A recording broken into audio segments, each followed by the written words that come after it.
avanza este jueves. ¿Qué tal? Buenas noches. Bienvenidos a una nueva emisión de Noticias Cámara de Representantes. Compañeros, buenas noches. Hoy la transmisión la hacemos desde el centro de Bogotá, a nuestras espaldas, el Congreso de la República. Buenas noches, compañeros. Hoy hablaremos de cómo afecta o beneficia a la economía la guerra de Rusia contra Ucrania en Colombia. Y también hablaremos sobre los nuevos protocolos para atender las denuncias sobre abuso y acoso sexual en los colegios para proteger a nuestros niños. Estos son los titulares.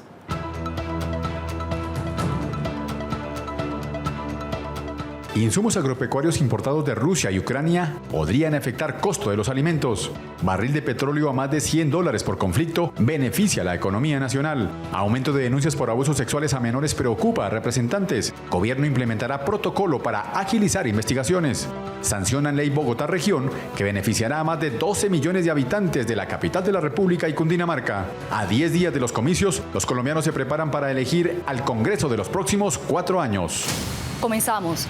La guerra entre Ucrania y Rusia empezaría a tener consecuencias en nuestro país, pues el 42% de la urea, principal fertilizante que se utiliza en Colombia, proviene de estos dos países. Preocupa también que Rusia es nuestro principal comprador de carne. Ucrania y Rusia pueden sonar muy distantes de Colombia, pero realmente todo lo que está pasando entre estos dos países tiene efectos sobre la economía de nuestro país. Por un lado, afecta las importaciones, lo que se traduce en mayores costos al consumidor. Por el otro, afecta las exportaciones, lo que se traduce en que se afecta la producción nacional. Hemos visto en los últimos días una gran volatilidad del precio del crudo. Dependiendo de la evolución del conflicto, podríamos ver una subida sostenida a lo largo del año del precio del petróleo, lo cual podría tener una consecuencia favorable para Colombia en la medida en que somos exportadores de petróleo. Sin embargo, no hay que olvidar que el precio interno de la gasolina está atado de alguna manera a ese precio internacional del petróleo. Por lo tanto, no debemos descartar subidas en ese precio interno de la gasolina a lo largo del año.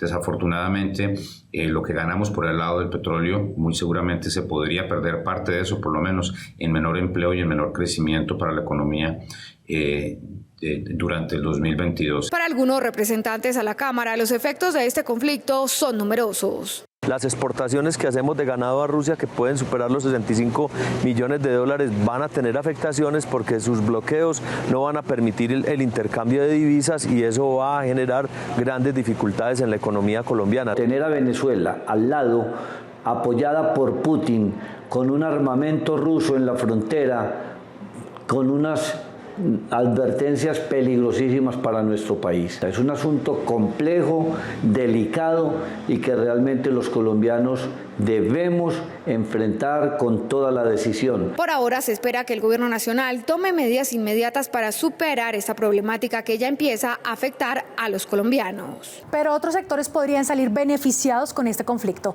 Es el caso del petróleo, cuyo precio por barril llegó a los $100. Según Ecopetrol, por cada dólar adicional le entran a las finanzas del país 230.000 millones de pesos. Si el precio de los alimentos durante los últimos días estaba por las nubes, podría estarlo aún más por las medidas tomadas en contra de Rusia que impedirían la importación de fertilizantes, lo que se traduciría en mayores costos para el campesino y para los colombianos. Que lo que ocurra entre Rusia y Ucrania también puede afectar el bolsillo de los colombianos. Ya vemos cómo el precio del trigo, el precio del maíz ha tenido movimientos importantes en las bolsas internacionales y en el caso de los fertilizantes esto también puede llegar a ocurrir, trayendo como consecuencia mayores costos para nuestros productores y obviamente preocupaciones para los consumidores. Por esto, representantes a la Cámara aseguran que es hora de que Colombia empiece a producir sus insumos agropecuarios y de que se apoye más la industria nacional. Tenemos que aprovechar la coyuntura para dar un timón en todo lo que tiene que ver con nuestro desarrollo agropecuario, apoyar la producción nacional, reevaluar los tratados de libre comercio, aumentar la oferta de bienes agrícolas es el camino. Desde ya, representantes a la Cámara buscan alternativas para que en compañía del Gobierno Nacional se busquen salidas a esta problemática. Representantes manifiestan su preocupación por el incremento de delitos sexuales en los colegios del país. La Fiscalía dijo que en 2022 el incremento es del 36%. El gobierno ya ordenó la creación de un protocolo para atender estos casos. Un informe oficial señala que desde el 2018 hasta el 2022 se han presentado 876 casos de violaciones al interior de instituciones educativas, de los cuales 65 han sido sancionados, 127 casos archivados y aún continúan 674 casos en investigación. Según la Fiscalía, el 36% de las víctimas son menores entre 6 a 13 años de edad. El presidente Iván Duque señaló que antes de 60 días debe existir un protocolo en los entornos escolares para la prevención y denuncia efectiva de abusos sexuales. Debemos tener mecanismos de denuncia mucho más próximos y mucho más rápidos frente a estas circunstancias cuando se presentan esos temas frente a niñas y adolescentes. Desde la Cámara de Representantes, varios congresistas realizaron un fuerte llamado. Hago un llamado al Gobierno Nacional para que reglamente rápidamente nuestra ley del sistema de alertas tempranas para prevenir ese abuso sexual en niños, niñas y adolescentes y poder articular todos los programas de prevención que definitivamente no están funcionando. Lo que viene pasando en algunos colegios de nuestro país es muy grave con el abuso sexual a niños y niñas y adolescentes. Ya hay una ruta que debemos cumplir para prevenir. Además, en los casos comprobados tiene que recaer todo el peso de la ley. A las afueras del Colegio Ciudadela Colsubsidio, estudiantes y padres de familia realizaron un plantón para expresar su rechazo.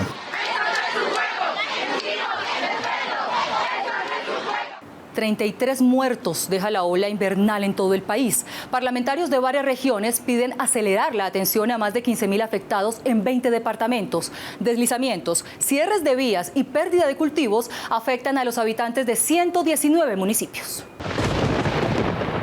Los departamentos más afectados según el balance de la Unidad Nacional para la Gestión del Riesgo son Cauca, Huila, Antioquia, Tolima y Cundinamarca. Según los registros, entre enero y febrero se han presentado 180 eventos relacionados con las lluvias, como inundaciones, deslizamientos y crecientes súbitas. Varios representantes a la Cámara piden ayuda para sus regiones.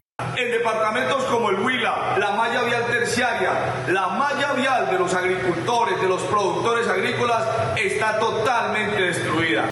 En el departamento de Tolima tenemos graves afectaciones por la ola invernal en los diferentes municipios. Municipio como Villahermosa, donde tenemos 30 veredas incomunicadas, 300 damnificados, pero además de eso graves afectaciones en cultivos de plátano, de café y de aguacate. Risaralda ha sido uno de los departamentos más afectados por la ola invernal.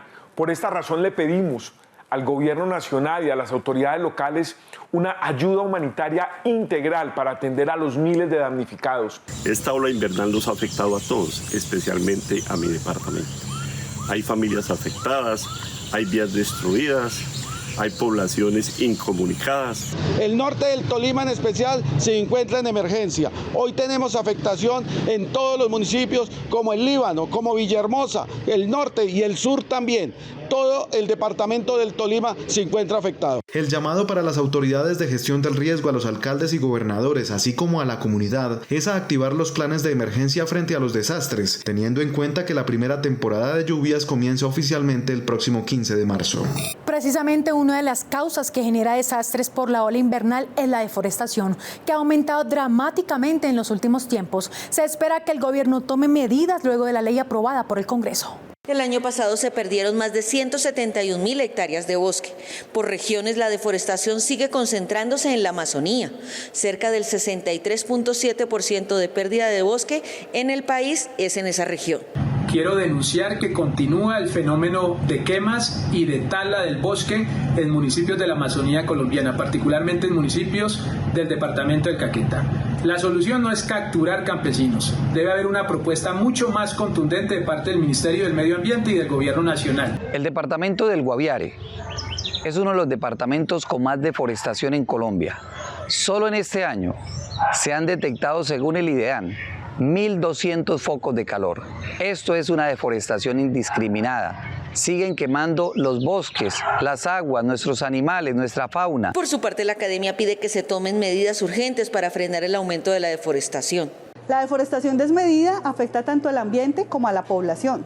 Sus principales consecuencias son la pérdida del hábitat de distintas especies, el efecto invernadero y las inundaciones, que tienen un gran efecto sobre las poblaciones. El 70% de la deforestación en Colombia se concentra en los departamentos del Meta, Caquetá, Guaviare, Putumayo y Antioquia. Desde la Cámara se continuará trabajando para buscar políticas que protejan el medio ambiente. El protagonista de esta semana es el representante Esteban Quintero del departamento de Antioquia. Representante, buenas noches. Desde ya, gracias por su tiempo. El primer interrogante es sobre el programa de alimentación escolar que precisamente usted ha liderado desde la Cámara. ¿Cómo hacer para que no haya corrupción en el manejo de estos recursos? Bueno, estamos muy contentos porque somos autores de una ley de la República bastante importante para el beneficio de nuestros niños. Es la ley que obliga a los municipios y departamentos para que haya una continuidad en la prestación del servicio del plan de alimentación escolar, desde el primer día hasta el último día del calendario escolar. Además, tiene un plus, y en esas zonas apartadas del territorio donde no llega el operador, donde no llega la prestación del servicio, los padres de familia puedan prestar el servicio de alimentación escolar. Las juntas de acción comunal cuentan ahora con más instrumentos para su participación en decisiones locales. ¿Qué trae esta ley aprobada en el Congreso? Explíquenos un poco más, representante. Bueno, es una ley también muy importante para las juntas de acción comunal. Permite que haya una contratación mayor con las juntas de acción comunal para que ellos puedan hacer obras mucho más grandes. Ya no solo se contratará por la mínima cuantía, sino por la menor cuantía. Además, habrá un trato diferencial en el cobro de las tarifas de los servicios públicos a los integrantes de las juntas de acción comunal, y los municipios y departamentos tendrán la obligación de destinar un porcentaje de su presupuesto y de su impuesto predial para las causas comunales, para la remodelación de los inmuebles comunales como las casetas comunales. Representante, hablemos de un tema importante. Hay dos inquietudes de decisiones que se han tomado desde la Corte Constitucional. Primero, el tema del aborto, que se despenalizó hasta la semana 24. Y el otro tema, la cadena perpetua para violadores de niños, que la Corte declaró inconstitucional. ¿Cuál es su opinión, representante? Bueno, yo soy coautor de un acto legislativo que permite la cadena perpetua para violadores y asesinos de niños. Vemos con mucha extrañeza, y aparte de eso consideramos que la Corte Constitucional se equivoca al declarar inconstitucional este acto legislativo, pero al mismo tiempo permitir que haya aborto para bebés de 6 meses de gestación. Nosotros queremos desde el Congreso de la República reiterar que estamos a favor de la cadena perpetua para violadores y asesinos de niños, pero que estamos en contra del aborto para bebés de 6 meses de gestación. Representante Esteban Quintero del departamento de Antioquia, gracias por su tiempo. Nosotros tenemos mucha más información aquí en Noticias Cámara de Representantes. El gobierno promulgó la ley Región Metropolitana Bogotá-Cundinamarca. Se integran así más de 30 municipios que podrán realizar proyectos conjuntos en materia de movilidad, medio ambiente, seguridad y transporte, entre otros. Un gran avance para los próximos años tendrá Bogotá y Cundinamarca. El trabajo en equipo que se realizará beneficiará a los habitantes de la región, sobre todo en vivienda y movilidad. Un eje y una ruta que esta ley le va a trazar a este territorio, al centro del país, donde se han establecido unos ejes fundamentales.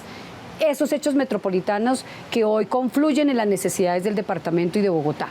Movilidad, seguridad, servicios públicos, medio ambiente, el tema de seguridad y soberanía alimentaria en el territorio. Iniciamos el trabajo colectivo, las metas colectivas, que son las únicas que nos van a permitir preservar nuestra riqueza ambiental, nuestro desarrollo agropecuario y crecer ordenada y equilibradamente en el territorio. Por otra parte, Bogotá aportará importantes recursos para los proyectos mancomunados. Ya Bogotá, Cundinamarca y los municipios vecinos tienen un marco jurídico para integrarse y trabajar en equipo, para que haya una autoridad única de transporte y los horarios del transporte de carga estén sintonizados entre Bogotá y sus municipios vecinos, para que las personas puedan usar un único tiquete para moverse en Funza, en Mosquera o en Bogotá, para que los alimentos sean más baratos, para que el ordenamiento territorial se defina de manera coordinada en la región. En los próximos años se verán las obras y la optimización de la movilidad, como el Regiotrans, que beneficiará a los habitantes de la región.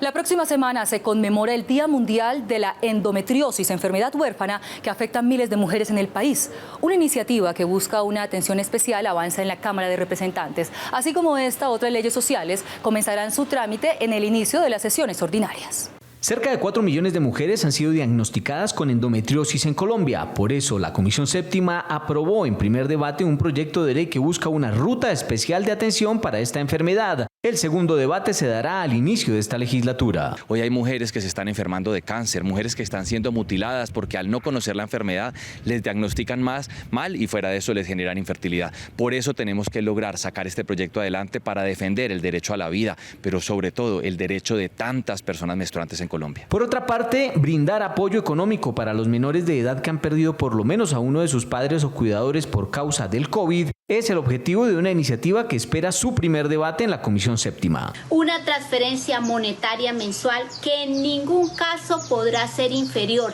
al 25% del salario mínimo legal vigente, así como un acompañamiento psicosocial constante. Otra tarea que tiene la Comisión de lo Social es aprobar en tercer debate el proyecto de ley que busca fomentar la generación de empleo y nuevos apoyos al cesante. Plantea para los cesantes el pago de salud y pensión sobre un salario mínimo por 6 meses y la transferencia económica de 2 salarios mínimos como se estableció durante la pandemia.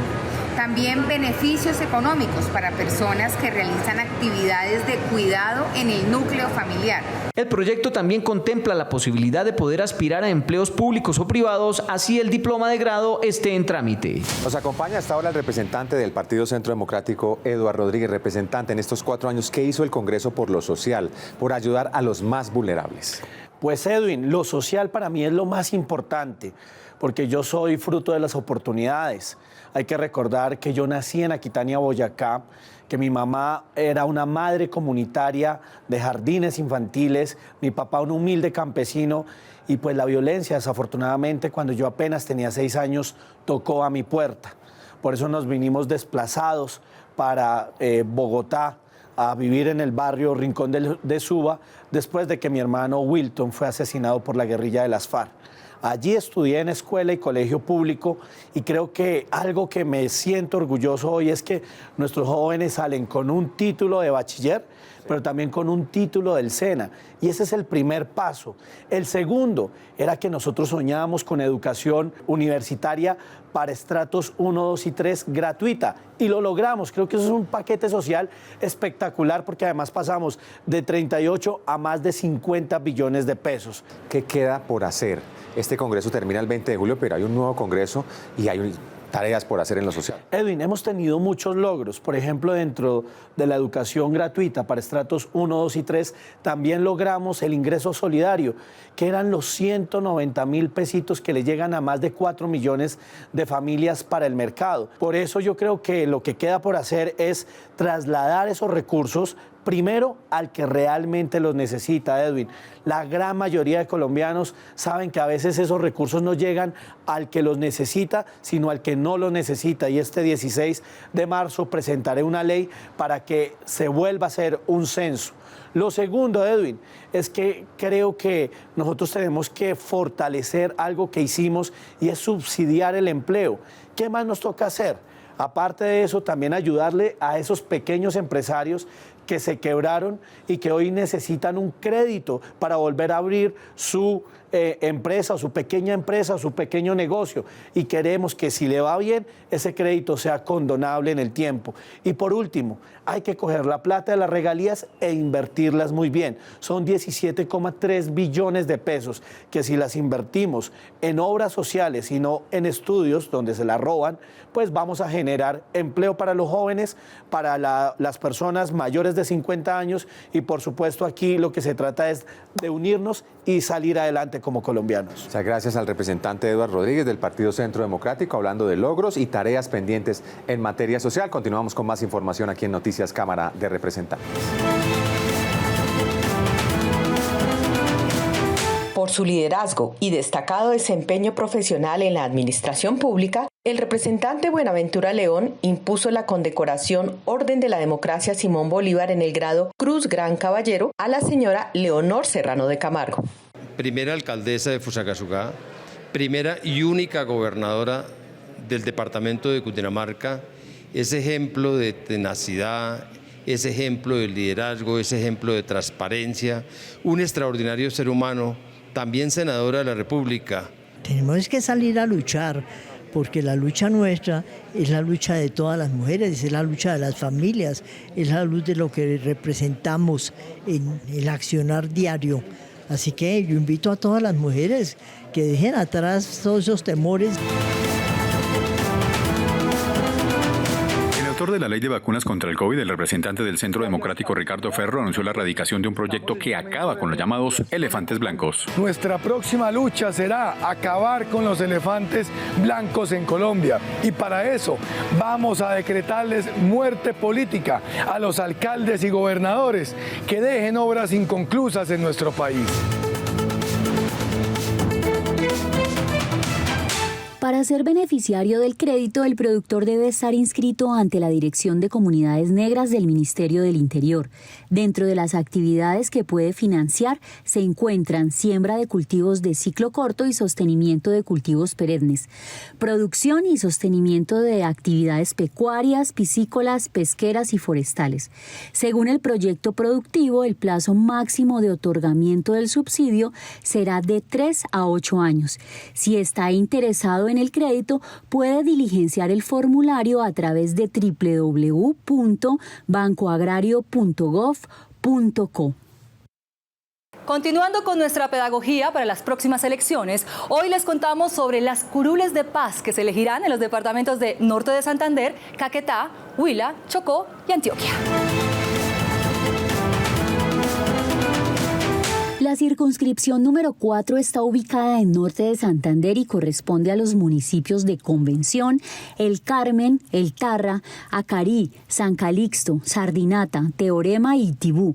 La número 5 está en el departamento de Caquetá e integra a los municipios Florencia, Albania, Belén de los Andaquíes, Cartagena del Chairá, Curillo, El Doncello, Paujil, Montañita, Milán, Morelia, Puerto Rico, San José de Fragua, San Vicente del Caguán, Solano, Solita y Valparaíso, y el municipio de Algeciras del departamento del Huila. Y la número 6 corresponde al departamento del Chocó con los municipios de Bojayá, Medio Atrato, Itzmina, Medio San Juan, Litoral San Juan, Novita, Cipí, Acandí, Carmen del Darién, Río Sucio, Unguía, Condoto y 2 municipios de Antioquia, Vigía del Fuerte y Murindó. Recuerde que en todos estos municipios se excluirán las cabeceras municipales y solo podrán votar los habitantes de las zonas rurales según el acto legislativo 02 del 25 de agosto del 2021. Más de 50 casos de ataques con ácido se presentaron el año pasado contra mujeres en Colombia, según Medicina Legal. Representantes que lideraron el proyecto que aumenta las penas contra estos agresores esperan que el gobierno reglamente la ley para que entre en vigencia. Diferentes iniciativas han sido aprobadas para priorizar los derechos en salud y trabajo de esta población e imponer a los agresores penas de hasta 50 años. Representantes hacen un llamado al Gobierno Nacional para hacer la reglamentación de estas leyes y que las víctimas puedan ser atendidas. La ley ya está vigente, ya fue sancionada, pero el Ministerio no la ha reglamentado para que atiendan de manera oportuna y gratuita a todas estas personas a través de las EPS. La ley establece bajo el criterio de enfermedad catastrófica la atención prioritaria en su integralidad, es decir, atención médica, acompañamiento psicológico y además también obliga al gobierno se generen las condiciones de capacitación y formación laboral. Mujeres víctimas de ataques con ácido levantan su voz para denunciar que las políticas que están vigentes sobre el tema no han sido aplicadas para atender sus necesidades. Somos muchas las mujeres que nos hemos levantado con nuestra voz a decir qué es lo que está pasando, a ser parte de la solución y no parte del problema. Pero necesitamos voluntad política, necesitamos que esas políticas que ya existen realmente tengan un impacto positivo sobre la vida de las víctimas y sus familias. Colombia es el tercer país en donde se presentan más ataques con ácido a mujeres. Por eso el llamado es a seguir endureciendo los controles y así evitar que se sigan presentando este tipo de situaciones. Ya estamos a 10 días de las elecciones para Congreso de la República y para elegir a los candidatos presidenciales que salen de las coaliciones. Sí, Edwin, y por eso desde varios sectores piden garantías para ejercer el derecho al voto, pues en algunas regiones se han presentado graves hechos de orden público. El gobierno envió un parte de tranquilidad a candidatos y electores pese a las alertas de la Defensoría del Pueblo y la misión de observación electoral. Más de 300 municipios estarían en riesgo por acciones de los violentos. Alarmantes cifras demuestran que de los 1.122 municipios del país, 274 se encuentran en riesgo extremo y alto, 186 en riesgo medio y 61 en riesgo bajo electoral. Llamamos la atención sobre los 167 municipios que hacen parte de las zonas de circunscripciones transitorias especiales para la paz, ya que 70 de ellos han sido identificados con riesgo extremo, 67 con riesgo alto, 23 con riesgo medio y 7 con riesgo bajo. Existe un grave riesgo por la violencia en el país, lo que tiene que ver principalmente, por un lado, lo que tiene que ver con la movilidad de las personas en los territorios. Por otro lado está la posible coacción de estos grupos armados a las personas a que vayan a votar por un candidato en específico.